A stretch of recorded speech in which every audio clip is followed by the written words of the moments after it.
One of the most important elements of embarking on a voyage, whether in the 17th or 21st century, is making sure you can find your way to your destination.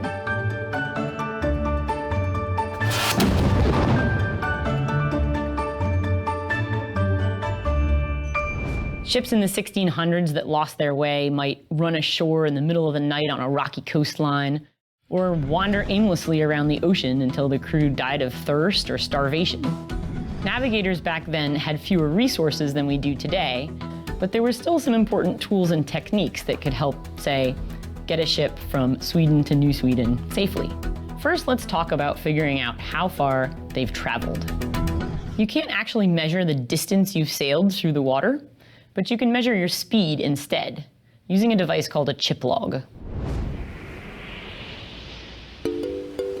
It's a little bit like a kite, only it flies through the water instead of through the air. To use this device, we stream the chip, or put it in the water, but hold on to the line so that it doesn't unspool.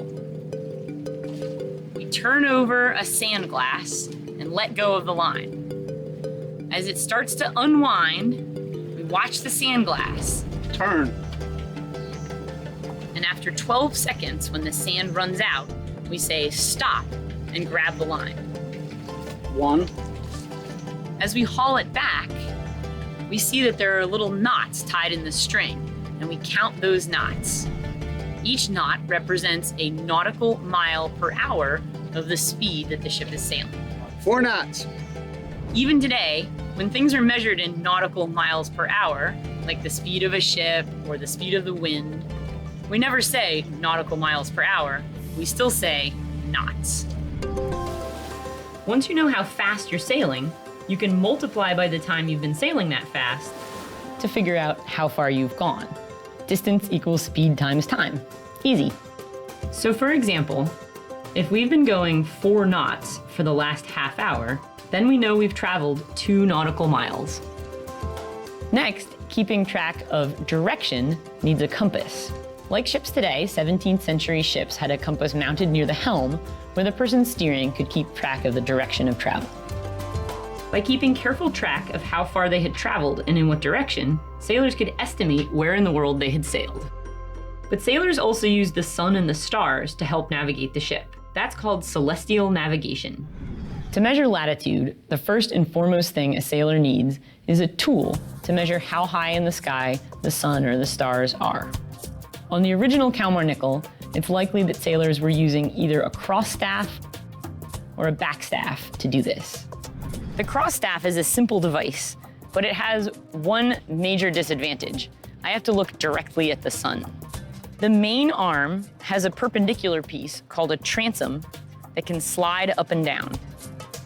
So I put the main arm on my cheek and I slide the transom until the sun is lined up with the top of its arm and the horizon is lined up with the bottom. The main arm is graduated or marked so that I can then see exactly how many degrees high the sun was above the horizon.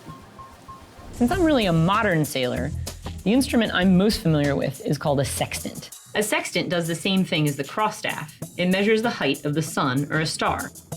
Fortunately for me, it's a lot more accurate, and it has special pieces of dark glass that keep me from going blind. The sextant is the instrument that I'm ready to use if our GPS system goes down. A good navigator in good conditions can find a position with less than a mile of error. Once we've measured the height of the sun at noon with one of these tools, we need to do some calculating to find our latitude. Imagine the sun is positioned directly over the equator at noon.